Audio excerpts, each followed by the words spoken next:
When I reached for the camera at my grandson's birthday party, my son looked at me and said, "Mom, you're too old to be in the photos. Just take them for us, okay?" The words hit me like a physical blow, sucking the air from my lungs. You're too old to be in the photos. I stood frozen, the $1,200 Canon camera hanging from my trembling fingers, as 20 pairs of eyes pretended not to notice the public humiliation I'd just endured. Too old. As if my 56 years on this earth had rendered me not just aging, but invisible. As if my presence in our family memories would somehow contaminate them with the reality no one wanted to acknowledge. That time passes, that youth fades, that wrinkles and gray hair are the price of a life fully lived. I smiled. Of course I smiled. What else could I do with everyone watching, with the weight of social expectation pressing down on me, with my 80-year-old grandson Ethan's happiness at stake? So I lifted the camera to my face, feeling the cold metal against my skin, and nodded. "Of course," I said, my voice unnaturally bright, the way people sound when holding back tears. "Happy to help."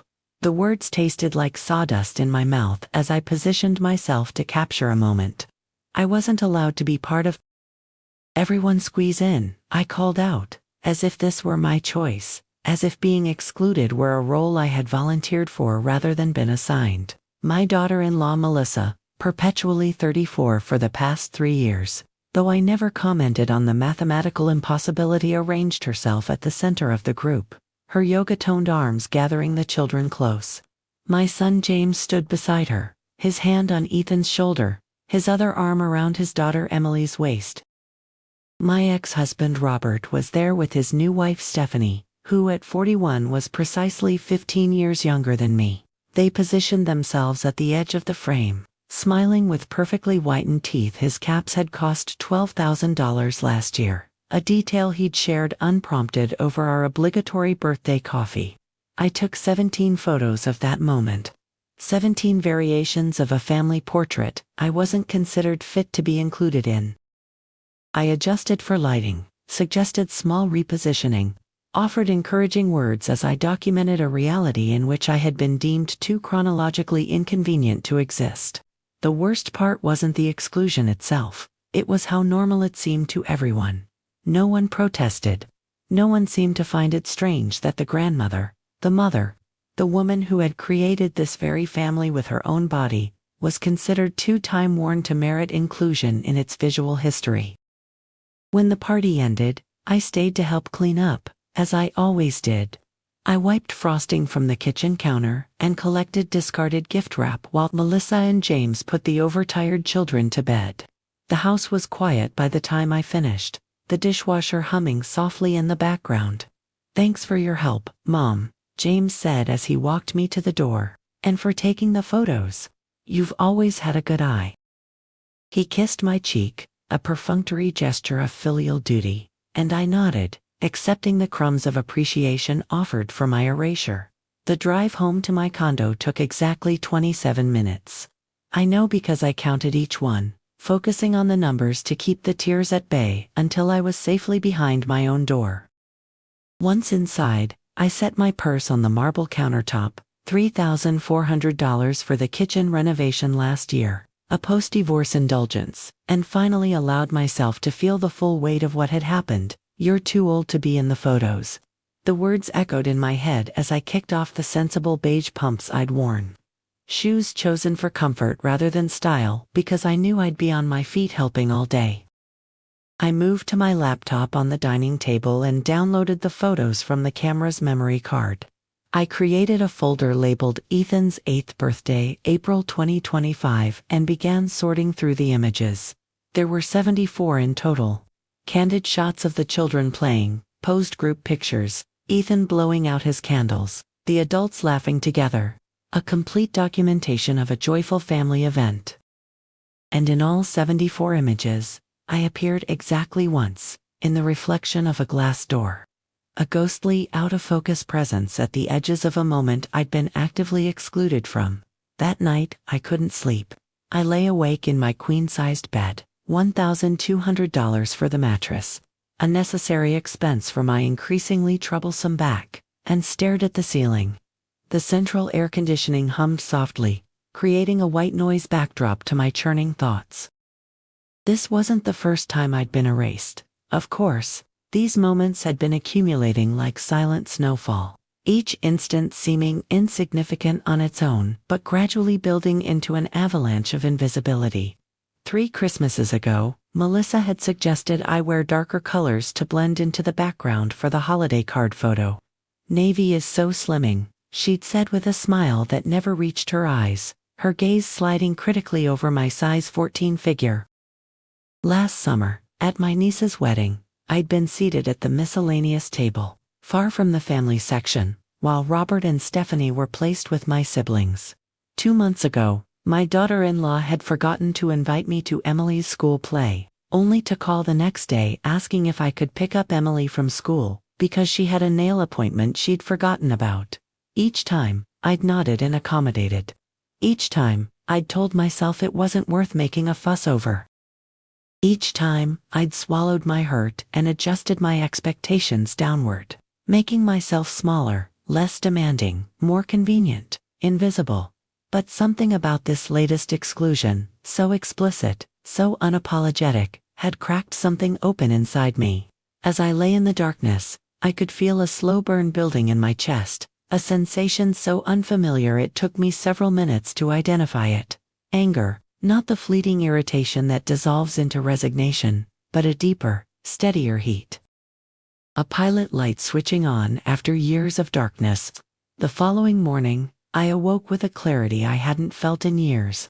I showered and dressed with deliberate care, choosing a royal blue blouse that brought out my eyes rather than the beige and navy that had become my uniform of self-effacement. I applied makeup, not the minimal touch I usually settled for, but a full face, the way I'd done in my 40s before I began to believe the subtle messaging that trying too hard at my age was somehow pathetic or delusional. I even added lipstick, a berry shade I'd purchased months ago but had left untouched in my drawer. At 10:17 a.m., I called my best friend Diane, who I hadn't spoken to in nearly 3 weeks. Between her job as a hospital administrator and my habitual reluctance to bother people with my needs, our once vibrant friendship had dwindled to occasional texts and even more occasional lunches. "Carol," she answered, surprise evident in her voice. "Everything okay? I need to talk," I said simply. "Are you free for coffee today?" There was a brief pause. Diane was always busy, always important, always needed. "I can move some things around," she said finally. "Starbucks at noon." I agreed and hung up, already feeling my resolve strengthening. This small act of asking for what I needed, time, attention, connection, felt revolutionary. Diane was waiting when I arrived at the coffee shop, 2 steaming mugs already on the table. She looked up as I approached, and I saw her eyes widen slightly. "Wow," she said, "you look amazing. What's the occasion?" I settled into the chair across from her, wrapping my hands around the warm ceramic mug, a simple comfort. "I've been erased," I said without preamble. For the next 47 minutes, I talked. I told Diane about the birthday party, about being told I was too old for photos, about the accumulation of small exclusions and dismissals that had gradually pushed me to the margins of my own life. I told her about the ghostly reflection in the glass door, the only evidence of my presence at my grandson's celebration. I told her about waking up angry, about the revelation that my invisibility wasn't inevitable but constructed, not just by others but by my own complicity. Diane listened without interruption, her face shifting from surprise to recognition to a mirroring anger. When I finally fell silent, she reached across the table and gripped my hand. "This isn't just happening to you," she said quietly. "It's happening to all of us." She told me then about being passed over for the chief of operations position at the hospital despite having trained the 38-year-old man who got the job, about her daughter suggesting she might want to refresh her appearance with Botox before her granddaughter's bat mitzvah, about the male patient who had asked to speak to someone in charge when she, the most senior administrator on duty, had addressed his complaint. "It's like we reach a certain age and suddenly become inconvenient reminders of mortality," Diane said, her voice bitter. Heaven forbid we show our gray hair and wrinkles in public. We might scare the children. We both laughed. A sharp, knowing sound. For the first time in months, maybe years, I felt truly seen. Not just physically observed, but recognized, understood, validated in my experience. It was both painful and profoundly relieving. "So, what are you going to do?" Diane asked as we prepared to leave. I hesitated. I hadn't thought beyond this conversation, beyond the simple act of giving voice to my hurt and anger. "I don't know yet," I admitted. "But something. I'm going to do something." She nodded, satisfaction in her eyes. "Good," she said, "and whatever it is, I want front row seats." That evening, I did something I had never done before. Instead of my usual routine, preparing a sensible dinner, watching an episode of whatever show wasn't too violent or sexual to make me uncomfortable, going to bed by 10 p.m., I drove to Barnes & Noble. The store was quiet on a Tuesday night, just a few college students hunched over laptops in the cafe area. I wandered the aisles, not sure what I was looking for, until I found myself in the photography section. I ran my fingers along the spines of instruction manuals and coffee table collections, remembering how I'd once loved photography, not just taking family snapshots, but real photography, composition, lighting, the art of capturing a moment or telling a story through images. I'd taken classes in my 30s, even sold a few prints to local businesses. Somewhere along the way, that passion had been reduced to a utility function. Carol the family photographer, documenting everyone else's existence, while gradually disappearing herself. I selected 3 books. A technical guide to digital photography, There's $1,499. A collection of portraits by Annie Leibovitz, $75. And a smaller volume titled Visual Narratives, Photography as Self-Expression, $22.95. At the counter, the young cashier, perhaps 20, with vibrant purple hair and multiple ear piercings, looked at my selections and smiled. "Getting back into photography?" she asked, and I was startled by her perception. "How did you know?" She shrugged. "The combination of books. Technical, inspirational, and philosophical. It's a classic re-entry pattern." She handed me my purchase in a paper bag. "Have fun rediscovering it." I thanked her, oddly touched by this brief connection with a stranger who had seen me, really seen me, without preconception or dismissal. At home, I retrieved my old Nikon D5600 from the closet where it had been gathering dust since the divorce 3 years ago. I cleaned the lens carefully, charged the battery, and spent 2 hours reacquainting myself with its functions and capabilities. Then, before I could overthink it, I set up a tripod in my living room, positioned the camera, and took a self-portrait, not a selfie, an actual, composed portrait of myself sitting in my favorite reading chair, looking directly into the camera. When I reviewed the image on the camera's display, I almost didn't recognize myself. Not because I looked different than I expected. The lines around my eyes were there. The slight softening under my chin, the strands of gray at my temples that my colorist hadn't quite covered, but because of the expression in my eyes. Direct, unapologetic, present. I took 27 more self-portraits that night. In some I smiled, in others I was serious. I experimented with lighting and angles, with positions and backgrounds. In each one, I looked directly at the camera, refusing to hide or apologize for my 56 years of living. When I finally went to bed at 1:23 a.m., later than I had stayed up in months, I felt a strange sense of exhilaration, as if I had reclaimed something precious that had been stolen from me. The following Saturday, I did something even more unprecedented. I registered for a photography workshop at the local community college, $275 for a 6-week course titled Digital Storytelling Through Portraiture. The online registration form asked for my age range, and I hesitated only briefly before checking 55 to 64. Not hiding, not apologizing, merely stating a fact. The class began the following Tuesday evening. I arrived 15 minutes early, my camera bag over my shoulder, a notebook and pen in hand. The classroom was in the arts building, a space I had never entered despite living in the same town for over 2 decades. I felt conspicuously out of place as students in their 20s brushed past me in the hallway. But I straightened my shoulders and kept walking. I had paid for this class. I had every right to be here.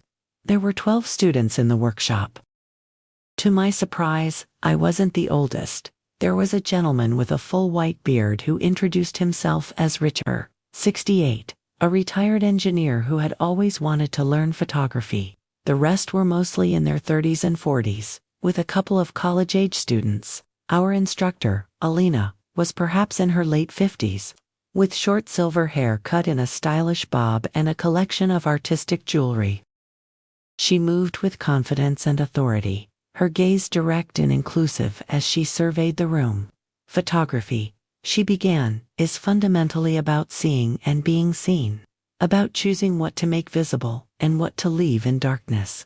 Her words resonated with something deep inside me. Isn't that what had happened to me? I had been gradually moved from visibility into darkness, not by accident, but by a series of choices, some made by others, many made by myself. For the first assignment, Alina asked us to create a visual introduction, 3 images that communicated something essential about who we were. Not just what you look like, she emphasized, but who you are. What matters to you. What you want to be seen. We had 1 week to complete the assignment, and as I drove home that evening, ideas were already forming in my mind. The next morning, I called James. I'd like to come over and take some photos of the kids, I said when he answered. There was a brief pause. Sure, Mom, he said finally. Everything okay? You don't usually call on a Wednesday morning. It was true. I had trained myself to be convenient, to restrict my communications to evenings and weekends when I wouldn't be interrupting important work or family time. Another way I had made myself smaller, less intrusive. Everything's fine, I assured him. I'm taking a photography class, and I need to practice. I arrived at James and Melissa's house at 4:30 p.m. Timing my visit for after school, but before dinner preparations, would make my presence inconvenient. Melissa answered the door, surprise evident on her face when she saw my camera bag. James mentioned you're taking a class, she said as she led me into the living room. Her tone suggested this was somehow unusual or unexpected, like a dog suddenly reciting poetry. Yes, a workshop on portraiture, I confirmed. I thought I'd get some practice with Ethan and Emily, if that's okay. She nodded, still looking slightly confused by this deviation from my usual accommodating grandmother role. Of course, they're in the backyard with James. For the next hour, I photographed my grandchildren, not in posed, artificial arrangements, but in natural moments of play and interaction. Emily showing me her cartwheel, Ethan explaining the complex rules of a game he had invented. James joined in occasionally, his initial awkwardness gradually giving way to genuine enjoyment. Only Melissa remained distant, watching from the kitchen window with an expression I couldn't quite interpret. As I prepared to leave, James walked me to my car. This is nice, Mom, he said, gesturing toward my camera. Seeing you doing something for yourself. There was a note of surprise in his voice that might once have pleased me. The suggestion that my self-sacrifice was so expected that any deviation was noteworthy, but now struck me as sad. I've always loved photography, I said simply. I just forgot for a while. He nodded, not really understanding, and I didn't try to explain further. Some recognitions had to be earned, not given. That Sunday was Mother's Day. I received the expected phone call from James. The obligatory flowers delivered to my door, $49.99 from 1 to 800 flowers, the same arrangement as last year, and a text message from my sister Linda in Arizona. Under normal circumstances, I would have spent the day alone, perhaps treating myself to a slightly nicer than usual dinner, while telling myself this was sufficient celebration. But something had shifted inside me. The anger that had awakened after the birthday party incident hadn't diminished. It had transformed into something more focused, more purposeful. I called Diane. What are you doing for Mother's Day? I asked when she answered. She laughed, a short, not entirely humorous sound. The usual waiting by the phone for my children to remember I exist. It was said lightly, but I could hear the echo of my own experience in her words. Let's do something, I suggested. Something for ourselves. There was a brief pause. Then, what did you have in mind? 2 hours later, we were at the Seattle Art Museum. Tickets to a special exhibition on women in photography in hand, $24.50 each. A small extravagance that would once have seemed unnecessary. The gallery was crowded with Sunday visitors, but we moved through the space at our own pace, taking time to really look at each image, to read the accompanying text, to discuss our responses. The exhibition featured work from female photographers spanning the 20th and early 21st centuries, from Dorothea Lange to contemporary artists I had never heard of. In one section, dedicated to self-portraiture, I found myself standing before an image that stopped me in my tracks. It showed an older woman, perhaps in her 70s, looking directly into the camera with an expression of such fierce self-possession that it was almost intimidating.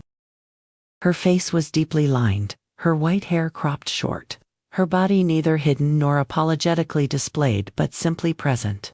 The accompanying text identified her as Marcela Rodriguez, a Mexican-American photographer known for her work documenting the aging process. "My wrinkles are my roadmap," she was quoted as saying, "each one earned through living. Why would I erase the evidence of my journey?" I stood before that photograph for a long time, something resonating deep within me. Here was a woman who had refused invisibility, who had instead turned her camera on herself and said, in effect, "Look at me, see me, I exist, I matter." Diane found me there, still studying the image. "Powerful, isn't it?" she said softly, and I nodded, not trusting myself to speak. After the museum, we went to dinner at a small Italian restaurant downtown, $87.45 for 2 entrees, a shared dessert, and a bottle of wine. As we ate, we talked about the exhibition, about photography, about visibility and invisibility, and then, somehow, the conversation shifted to all the ways we had been gradually erased, not just from photographs but from consideration, from inclusion, from the narrative of our own families. "Last Christmas," Diane said, twirling pasta around her fork, "my son-in-law posted a family photo on Instagram with the caption, 'Everyone we love in one place.' I wasn't in it. I was in the kitchen, making the dinner they were about to eat in that very photo." She said it matter-of-factly, but I could hear the hurt beneath her words. When I mentioned it later, my daughter said, "Oh Mom, you know what he meant. It's just a casual photo." As if my exclusion was too minor to even acknowledge. I told her about a moment from 2 summers ago, at a family reunion. My niece was creating a slideshow of family photos, and she asked everyone to submit their favorites. I sent 17 images, good ones, important moments from our shared history. She used none of them. When I asked why, she said, "Oh, we were going for a more cohesive aesthetic." Later I realized what that meant. All the selected photos featured the younger generations. The aesthetic was youth. We traded stories like this for over an hour, each one drawing out another, a catalog of small humiliations and dismissals that had accumulated over time. But there was something cathartic about the sharing, about the recognition that these experiences weren't unique or personal, but part of a larger pattern. By the time we finished our wine, the hurt had transformed into something else, a kind of solidarity, a shared determination. "We need to do something about this," Diane said as we waited for the check. "Not just talk about it, but actually do something." I nodded, an idea that had been forming over the past week crystallizing in my mind. "I think I know what," I said, "but I'm going to need your help." The following Tuesday, I brought my visual introduction to photography class.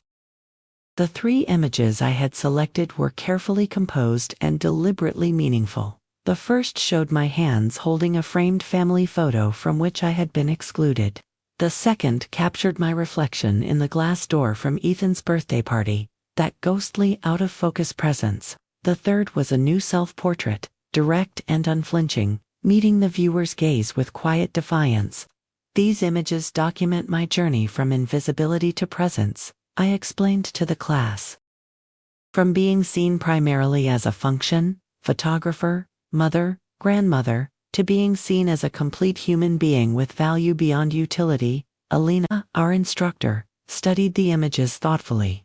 There's a powerful narrative here, she said, a statement about female aging and visibility that resonates far beyond your personal experience. She looked around the classroom. How many of you recognize something of your own experience in these images?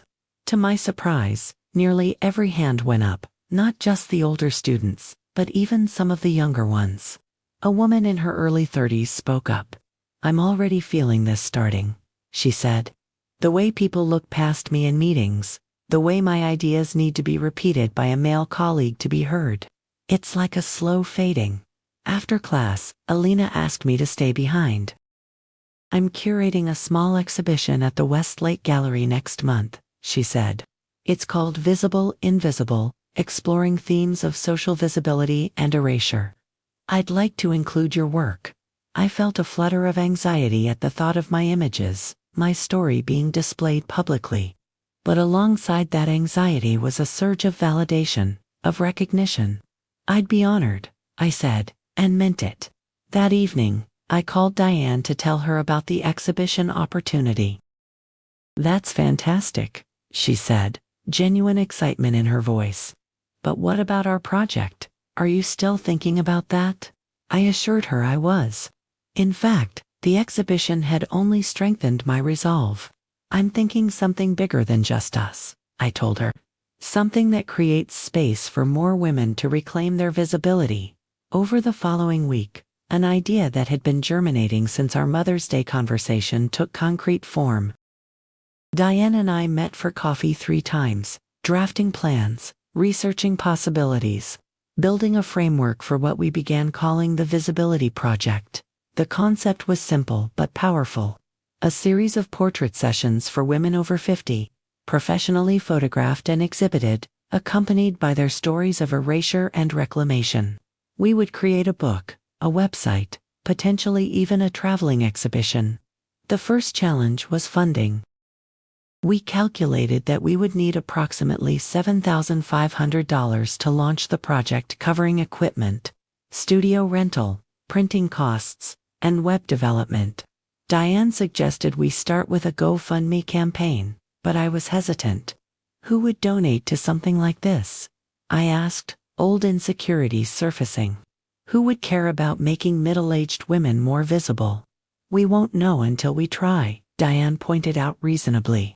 And if it doesn't work, we'll find another way. But we have to start somewhere. Her confidence was contagious, and so we created the campaign, describing our mission and our plans. Setting an initial goal of $5,000. I shared it on my modest social media accounts, as did Diane. And then, almost despite myself, I sent the link to James with a simple message. This is the project I've been working on. It matters to me.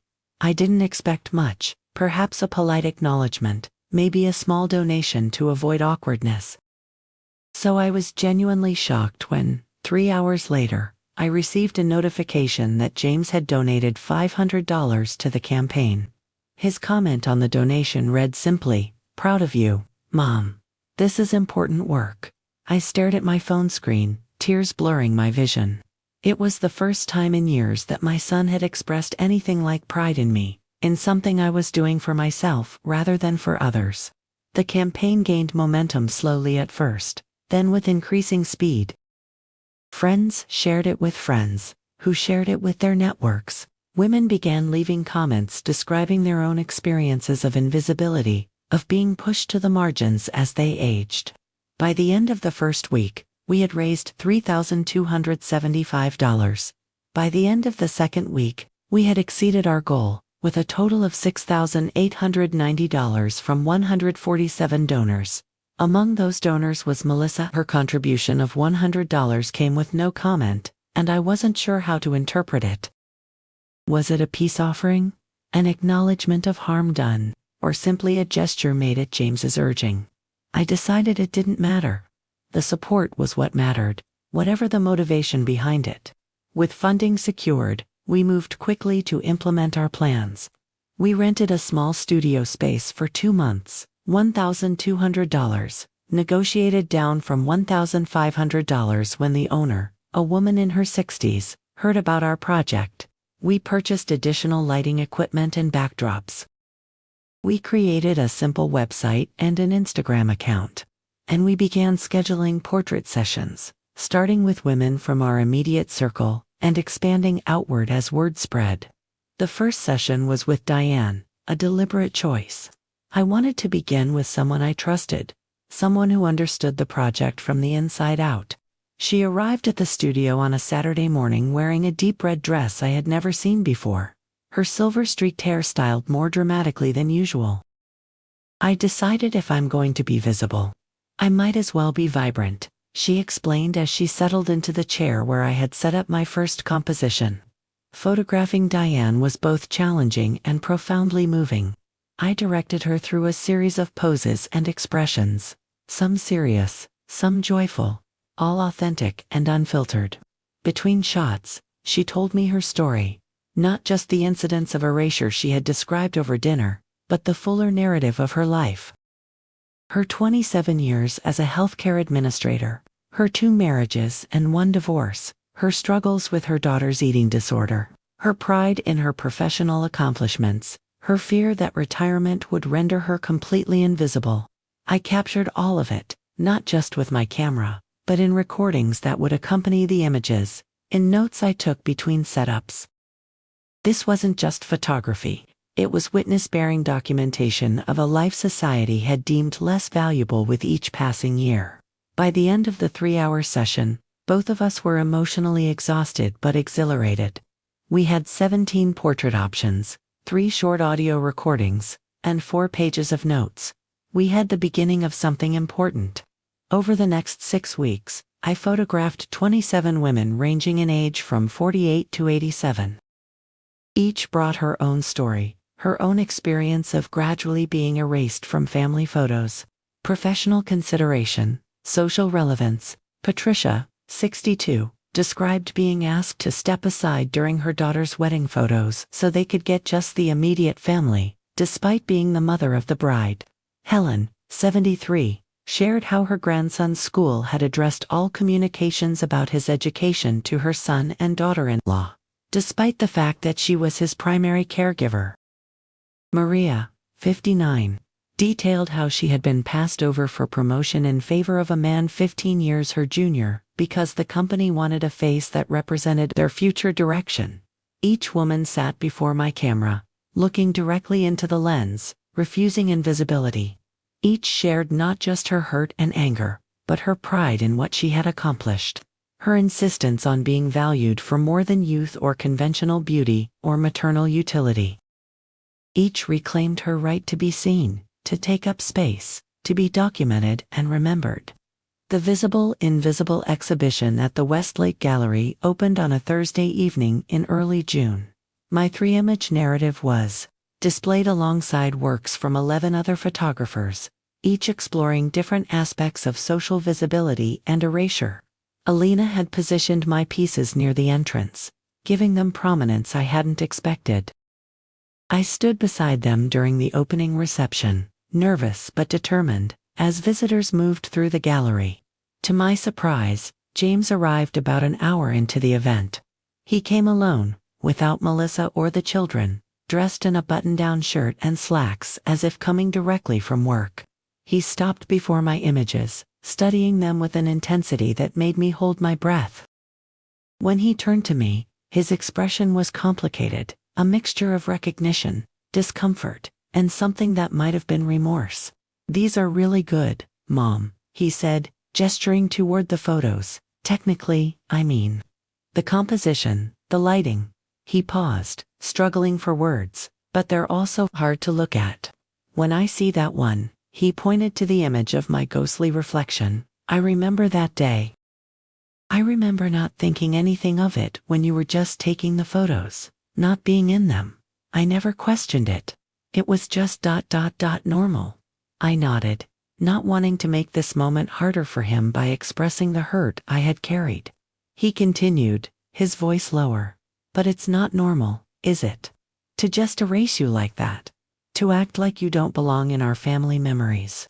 There was genuine question in his eyes, as if he were truly seeing this dynamic for the first time. No, I said gently. It's not normal, but it's common. It happens to many women as they age. We become inconvenient reminders of mortality, of the passage of time. So we're gradually moved from the center to the margins to completely out of frame. I gestured toward my third image, the direct self-portrait. This is me refusing that erasure, insisting on my right to be visible, to be present, to be documented. James was quiet for a long moment, looking at the third image. You look like yourself here, he said finally. Strong, present. Like the mom I remember from when I was a kid. He met my eyes directly. I'm sorry I didn't see what was happening, what I was participating in. It was a simple acknowledgement, but a profound one. Not defensive, not dismissive, but a genuine recognition of harm done. Thank you, I said, my voice steady, despite the emotion welling inside me. That means a lot to me.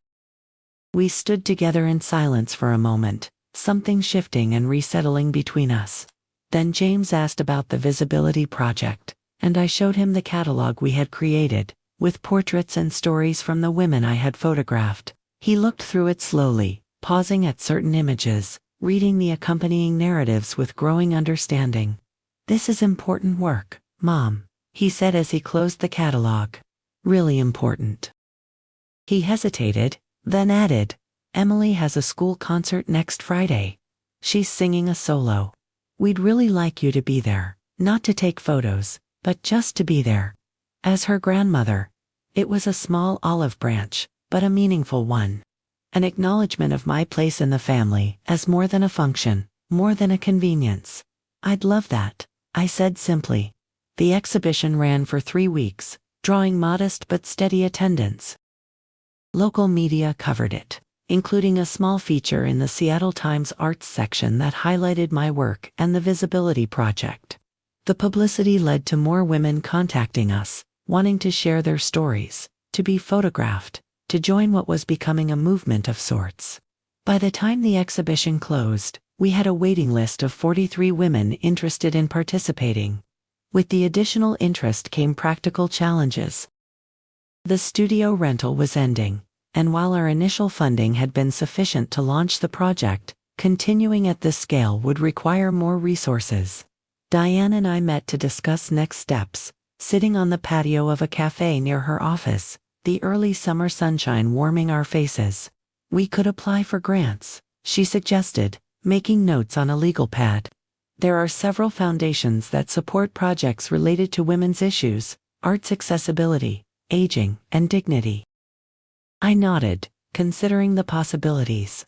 And we should approach the community college about partnership opportunities, I added. They might be interested in incorporating this into their photography program or women's studies curriculum.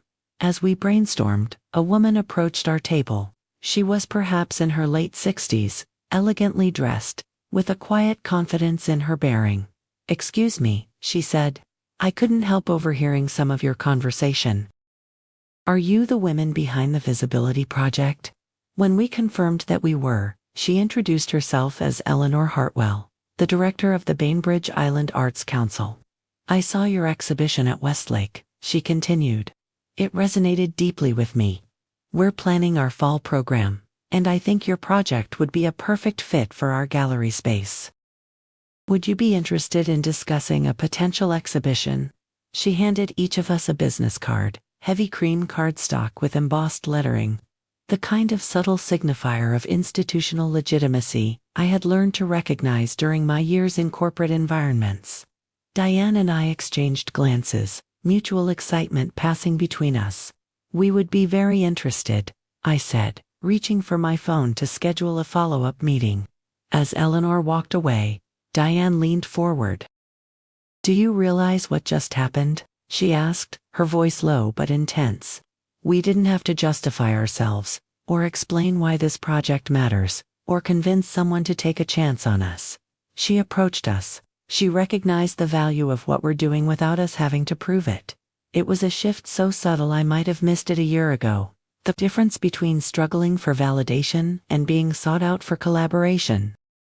Between fighting to be seen and being recognized without effort.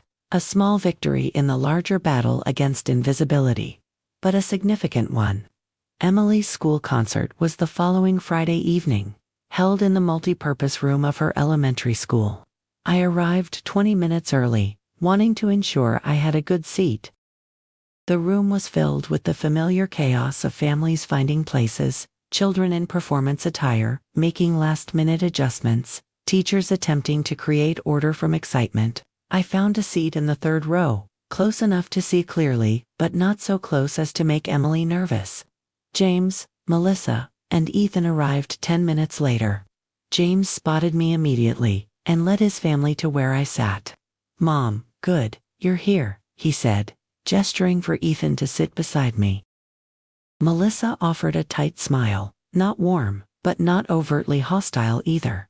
Progress of a sort. As the lights dimmed and the performance began, I felt a small hand slip into mine. Ethan, seeking connection or comfort. I squeezed gently, this physical affirmation of my presence, my relevance, my belonging. Emily's solo came midway through the program. A sweet, clear rendition of "This Land Is Your Land" that brought unexpected tears to my eyes.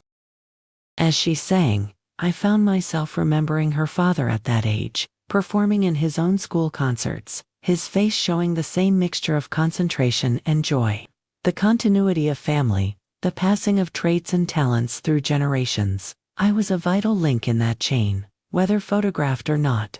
After the performance, as families gathered in the hallway to collect their children and offer congratulations, I hung back slightly, uncertain of my place in this public celebration. But then Emily emerged from the classroom, still in her performance dress, and ran straight to me. "Grandma, did you hear me? Did I do good?" she asked, her face tilted up to mine, seeking affirmation.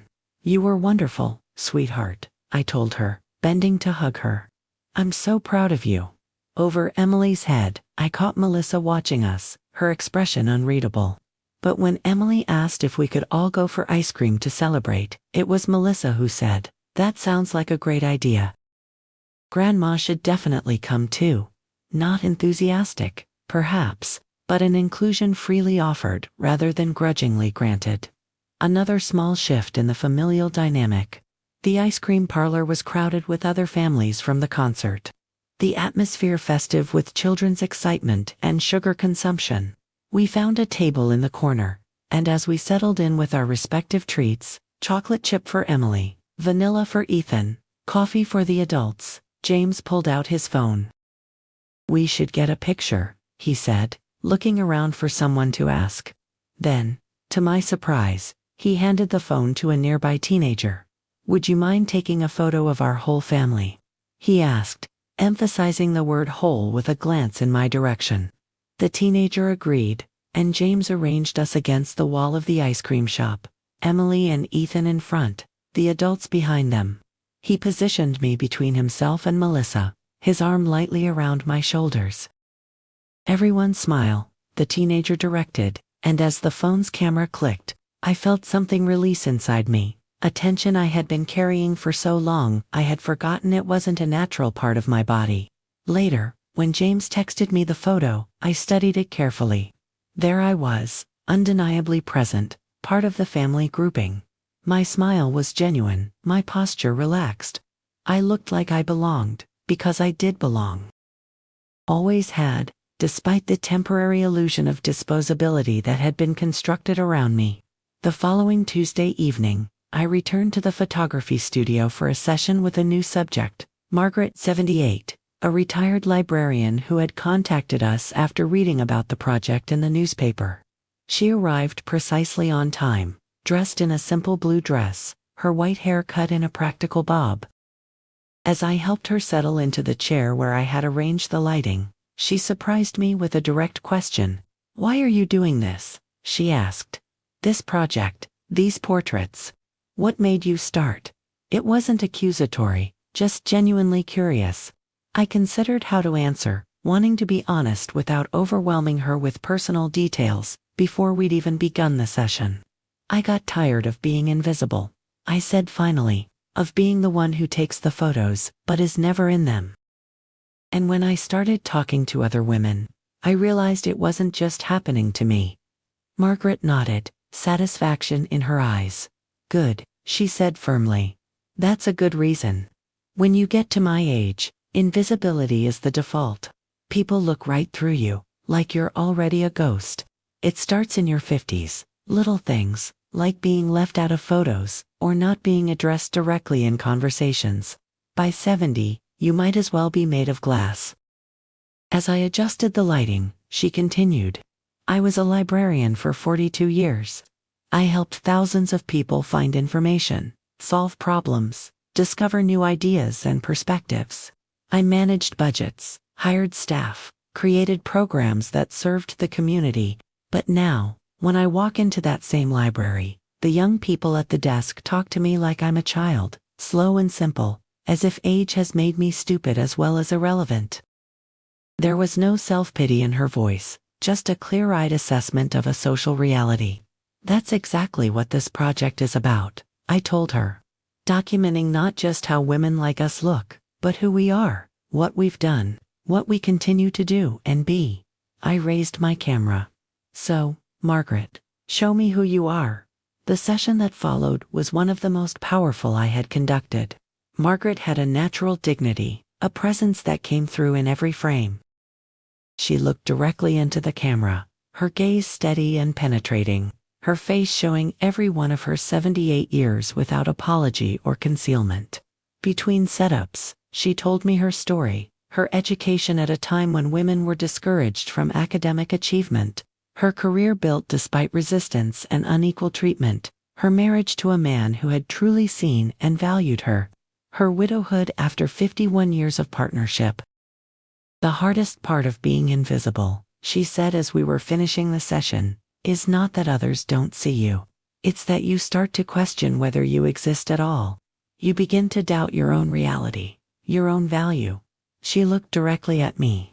These portraits you're creating, they're not just images. They're affirmations of existence. Proof of life, evidence that cannot be denied. As I drove home that evening, Margaret's words echoed in my mind. Proof of life. Evidence that cannot be denied. Wasn't that the power of photography, after all? To document, to bear witness, to create a record that says, this person was here, this person mattered, this person existed in their own right, not merely as a function or convenience for others. The following weekend was Father's Day. James called on Thursday to invite me to a backyard barbecue they were hosting for the occasion. Dad will be there, he warned, with Stephanie. Is that going to be okay? It was a consideration he wouldn't have offered before the acknowledgement that my comfort and feelings mattered. That I was not simply expected to accommodate whatever arrangement was convenient for everyone else. It's fine, I assured him. Robert and I have been divorced for 3 years. We can certainly share a backyard for an afternoon. What I didn't say was that my ex-husband's presence or absence no longer had the power to diminish me, to make me feel less valid or valuable. That was the real change. The barbecue was on Sunday afternoon, a perfect early summer day with clear skies and a gentle breeze. I arrived bearing a homemade potato salad, my mother's recipe, a family tradition, and a small gift for Robert, a book on jazz history I had noticed in a bookstore window, knowing his lifelong passion for the music. It was the kind of thoughtful gesture I would have made during our marriage, but with a crucial difference: I now offered it freely, without expectation of reciprocal validation, without needing his approval to feel worthy. Robert and Stephanie were already there when I arrived, seated on the patio furniture with drinks in hand. My ex-husband stood as I approached, a reflexive courtesy that had survived our separation. "Carol," he said, a note of uncertainty in his voice. "Good to see you. You look well." His eyes moved over me with mild surprise, taking in the coral blouse. I wore a color brighter than my usual palette, and perhaps noting the subtle difference in how I carried myself. Stephanie offered a vague smile, the kind reserved for people one doesn't really see as individuals. "Happy Father's Day," I said, handing him the wrapped book. "I thought you might enjoy this." He accepted it with genuine thanks, his expression softening slightly. We had been married for 29 years. He knew me well enough to recognize that the gift was chosen with knowledge and care, not obligation. The afternoon unfolded pleasantly enough. James manned the grill with exaggerated competence while Melissa organized the side dishes and managed the children. I found myself moving between conversations, not hovering at the edges as I might have done in the past, but fully participating. When Ethan asked me to push him on the swing set, I did so with enthusiasm, even accepting his challenge to try it myself, much to his delighted horror at seeing his grandmother swing to improbable heights. As the meal was being served, I noticed James setting up his phone on a tripod at the edge of the patio. "I thought we'd get a couple of family photos while everyone's here," he announced. My heart did a small stutter, the old anxiety surfacing briefly, but I pushed it down. Things had changed. I had changed. James arranged us in a loose grouping on the patio, Robert and Stephanie on one side, himself and Melissa, and the children in the center, and me on the other side, a balanced composition that acknowledged the reality of our blended, complicated family, without prioritizing one relationship over another. No one suggested I step out or step back, or step behind the camera. My inclusion was assumed, expected, normal. Later, as the afternoon began to wind down and Robert and Stephanie prepared to leave, my ex-husband drew me aside. "I've been seeing the articles about your photography project," he said, surprising me. "It's impressive, what you're doing." He hesitated, something like regret flickering across his face. "I don't think I ever really saw you, Carol. Not completely. Not as separate from what you were to me, to James. That was failure on my part." It was perhaps the most honest thing he had said to me in the final years of our marriage. Not an apology exactly, but an acknowledgement that had its own value. "Thank you for saying that," I said simply. "It matters that you see it now." He nodded, understanding that this wasn't about reconciliation or absolution. Just a moment of truth between two people who had once known each other intimately and were now finding a new way to exist in each other's lives. The summer unfolded with increasing momentum for the Visibility Project. The Bainbridge Island exhibition was confirmed for September, with a budget allocation that would allow us to produce high-quality prints and an accompanying catalog. We secured a more permanent studio space, $1,500 per month, but with a 6-month commitment that gave us stability and room to grow. We were approved for a small grant from the Regional Arts Council, $7,500, that would fund the technological infrastructure to expand our online presence and archive the growing collection of images and stories. Each week brought new subjects, new stories, new dimensions to the project. We photographed women from diverse backgrounds, occupations, and experiences: a retired judge, a bus driver, a nurse, an accountant, a grocery store clerk, a professor.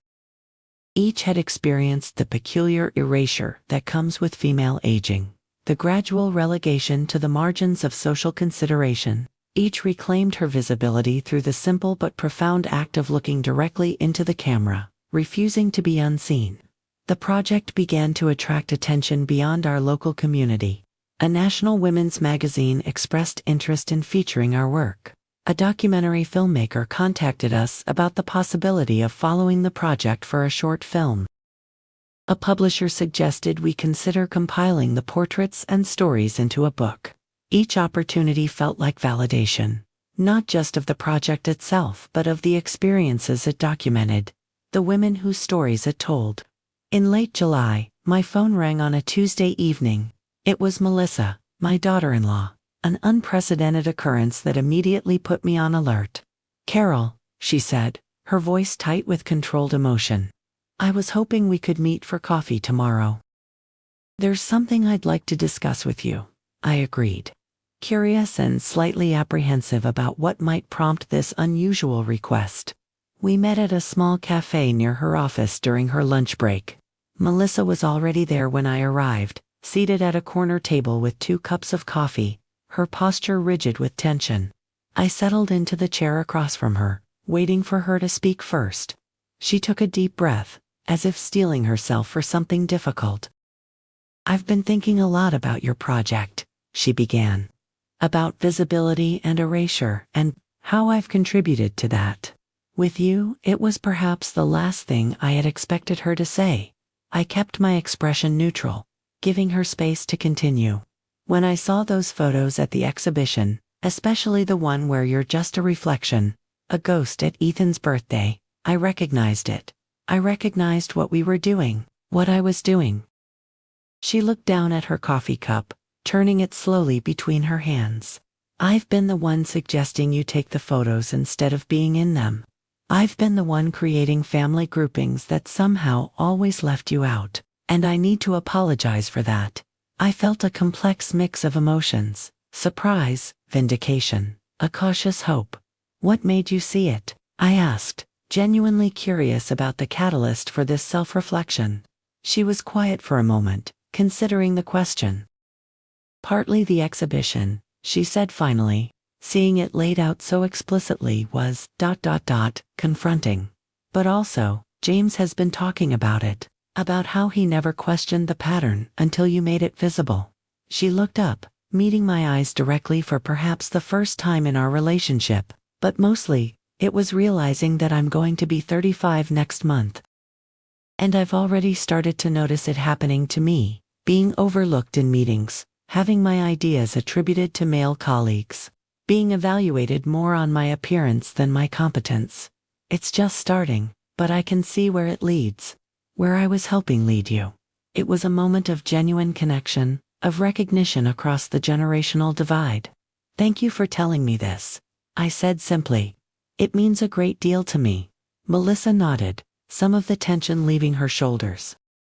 "I'd like to be part of your project," she said, surprising me further. "Not as a subject, obviously I'm too young for that. But maybe I could help with the administrative side, or the social media. I have some experience with that from work." We spent the rest of her lunch break discussing possibilities, practical ways she could contribute to the project that would accommodate her full-time job and parenting responsibilities. As we prepared to leave, she hesitated, then asked the question that had perhaps been her real purpose in arranging this meeting. "Are we okay, Carol, you and me? Can we start over somehow?" I considered my answer carefully, wanting to be honest but not punitive. "We're finding a new way forward," I said. "One where we both see each other more clearly." "That's a good beginning." She nodded, accepting this measured response as the best I could offer for now. It wasn't instantaneous forgiveness or a promise of immediate closeness, but it was an opening, a possibility that hadn't existed before. That evening, I called Diane to tell her about the conversation with Melissa. "That's unexpected," she said when I'd finished the story. "And potentially useful. We could use help with the social media side of things." "But are you sure it's genuine? Not just trying to get on your good side, because James is pressuring her?" It was a fair question, one I had considered myself. "I think it's genuine," I said after a moment's reflection. "Or at least, as genuine as someone can be when they're just beginning to recognize a pattern they've been unconsciously participating in. She's starting to experience some of the same dynamics herself, and that's powerful motivation for change." "Well, that's how it starts for most of us," Diane said pragmatically. "Self-interest, opening the door to broader awareness. Speaking of which, have you seen the latest registration numbers for the Bainbridge exhibition? We're going to need a bigger venue if this keeps up." The Visibility Project continued to grow throughout August, each week bringing new subjects, new stories, new dimensions to our understanding of female aging and visibility. We expanded the team, bringing in not just Melissa but other volunteers who offered specific skills: a web designer, a marketing consultant, a grant writer. What had begun as a personal response to a painful exclusion was evolving into something larger, more structured, more fetching. In late August, James called with news. Dad's getting married again, he said without preamble. To Stephanie, they're planning a small ceremony in October. I absorbed this information, searching myself for the expected reactions: hurt, jealousy, bitterness, but they weren't there. Instead, I felt a mild curiosity, a detached interest in this development that once would have devastated me. That's nice, I said simply. I hope they'll be happy. There was a brief silence on the other end of the line, as if James had been braced for a different response. They're having a small dinner afterward, he continued cautiously. Family only. Melissa and I and the kids, Stephanie's parents and sister, and they've invited you. Now that was surprising, an inclusion I would never have expected. Me, I said. Why would they invite me? Dad said something about recognizing important relationships, past and present, James said, sounding slightly confused himself. I think he's been doing some thinking since Father's Day, and maybe since seeing your exhibition. Another silence. Then he added, you don't have to come, of course. No one would expect that. But the invitation is genuine. I considered the possibility. A year ago, I would have declined immediately. Perhaps with a bitter comment about not wanting to intrude on their happiness, or simply pleading a prior commitment. But the woman I had become in the intervening months, the woman who had reclaimed her visibility, who had insisted on her right to be present and documented, she saw things differently. Tell them thank you, I said. I'll think about it. The Bainbridge Island exhibition opened on the first Friday in September, a crisp early autumn evening that hinted at the changing season. The gallery space was larger and more prestigious than the Westlake Gallery had been, with proper lighting, clean white walls, and a flow that guided visitors through the collection of portraits and stories in a deliberate narrative sequence. We had selected 40 images for display, each accompanied by a short narrative from the subject about her experience of invisibility and reclamation. My original triptych was positioned at the entrance, serving as an introduction to the themes explored throughout the exhibition. But it was no longer the most powerful or central work. The project had grown far beyond my personal experience, encompassing a diverse range of women and stories. The opening night event was scheduled for 7 p.m., but by 6:30, the gallery was already filling with visitors. I moved through the space, greeting people, answering questions, watching as viewers engaged with the images and stories. There was a energy in the room, a sense of recognition and connection as people, not just women, but men as well, saw themselves or their mothers or grandmothers or friends reflected in the narratives presented. At precisely 7:15 p.m., Eleanor Hartwell, the director of the Arts Council, called for attention. She spoke briefly about the importance of the exhibition, about the cultural mechanisms of erasure it documented, about the power of reclamation through art and storytelling. Then she invited me to say a few words as the project's co-founder. I stepped to the front of the room, looking out at the gathered faces, some familiar, many unknown, all attentive. A year ago, the thought of public speaking would have terrified me. Now, I felt a calm confidence as I began to speak. The Visibility Project began with a simple question, I said. What happens when women are gradually erased from the visual record of their own lives? When they are moved from the center of the frame to the edges, and finally behind the camera entirely? I gestured toward the portraits surrounding us. Each woman you see here has experienced that erasure in some form. Each has been told, directly or indirectly, that her aging face and body are inconvenient reminders of mortality, that her value diminishes with each passing year, that her proper place is increasingly in the background, behind the scenes, out of sight. I paused, letting the weight of this reality settle. And each has refused that narrative. Each has reclaimed her right to be seen, to be documented, to occupy space unapologetically. As I concluded my remarks, I noticed a movement at the back of the room, James and Melissa arriving, slightly late, with expressions of apology. Behind them, surprisingly, were my ex-husband Robert and his fiancée Stephanie, and behind them, even more unexpectedly, were my grandchildren, Ethan and Emily, dressed in their best clothes, clearly brought specifically for this event. After the formal presentation ended and the crowd dispersed to view the exhibition more closely, my family made their way to where I stood. James hugged me, a genuine embrace rather than the perfunctory gesture of obligation it had once been. "Sorry we're late," he said. "Dad wanted to come, and then we had to figure out childcare. But then Emily insisted they needed to be here too because Grandma is famous now." He laughed, a warm sound of genuine amusement and pride. Robert approached more cautiously, Stephanie beside him. "Congratulations, Carol," he said formally.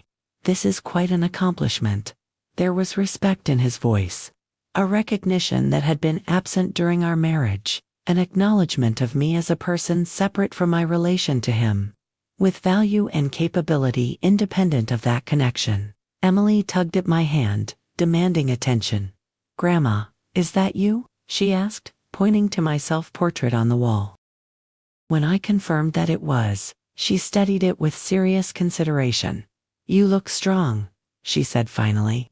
"Like a superhero but not with a cape." It was perhaps the most perceptive art criticism I had received all evening. As my family moved through the exhibition, I watched them engage with the images and stories with varying degrees of recognition and discomfort. James lingered before a portrait of a woman in her 60s who described being excluded from her son's wedding photos because she didn't match the aesthetic the couple wanted. Melissa stopped at a narrative from a woman who had been passed over for promotion in favor of a younger, less qualified male colleague. Robert paused longest at an image of a woman describing her invisibility after divorce. How she had been edited out of family history despite 3 decades of marriage and child-rearing. Later, as the event began to wind down and my family prepared to leave, Emily asked if she could take a photo of all of us together in front of my exhibition. "For my school project about important women," she explained with the casual confidence of a child who has no doubt of her grandmother's significance. I agreed, and she directed us with surprising authority, positioning me in the center, flanked by James and Melissa on one side, Robert and Stephanie on the other, with Ethan standing directly in front of me. "Everyone smile," she instructed, holding James's phone carefully in her small hands. "This is for history." As the camera clicked, capturing this improbable grouping in front of images documenting female erasure and reclamation, I felt a sense of completion, of coming full circle. From being the woman behind the camera, excluded from visual history, to being the center of the frame, documented by a granddaughter who saw my value without question or qualification. That night, as I prepared for bed in my quiet condo, I received a text message from James. It was the photo Emily had taken, with a simple caption, "Our whole family celebrating your achievement. Proud of you, Mom." I studied the image, the genuine smiles, the natural grouping, my central position in the composition. I looked directly at the camera, unapologetically present, visibly proud of my work and my place, no longer a ghost, a reflection, an absence. Fully there, fully seen, fully valued. As I set my phone on the nightstand, I caught my reflection in the mirror above my dresser. The woman looking back at me was not young. Her face showed the lines of 56 years of living. Her hair had more gray than I usually admitted to myself. Her body showed the softening that comes with time and gravity. But she was beautiful in her strength, in her presence, in her refusal to apologize for taking up space, for being seen, for insisting on her right to be documented. A year ago, when my son had told me I was too old to be in the photos, I had smiled and stepped behind the camera, accepting my erasure as inevitable, even appropriate. Tonight, I had stood at the center of a gallery filled with people who had come specifically to see the work I had created, to engage with the truth I had helped make visible.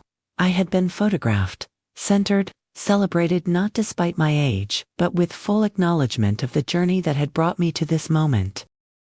The Visibility Project would continue to grow, to evolve, to reach more women and tell more stories. There would be challenges and setbacks, practical problems to solve, and emotional complexities to navigate.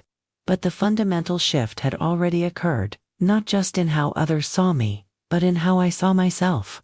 I had reclaimed my right to be visible, to be present, to be documented. I had stepped back into the frame and insisted, I am here, I matter, see me. As I turned out the light and settled beneath the covers, I felt a profound sense of peace. Tomorrow would bring new subjects to photograph, new stories to document, new dimensions to explore. But tonight, I rested in the knowledge that I had transformed my own story. From exclusion to inclusion, from invisibility to presence, from behind the camera to the center of the frame. A journey captured in images and words, documented for others to see, and perhaps recognize their own path toward reclamation. When my son had told me I was too old to be in the photos, he had unknowingly set in motion a transformation that had led to this moment, not just personal healing but collective visibility, not just individual reclamation but cultural challenge. The camera that had been the instrument of my erasure had become the tool of my empowerment. The photos I had been deemed too old to appear in had been replaced by images that celebrated the very faces and bodies that conventional beauty standards sought to hide. In the darkness of my bedroom, I smiled at the symmetry, the perfect narrative arc from exclusion to celebration. Then I closed my eyes and allowed myself to rest, secure in the knowledge that I was, at last, fully visible. In the photos, in the family, in the world, in my own life, present, documented, seen,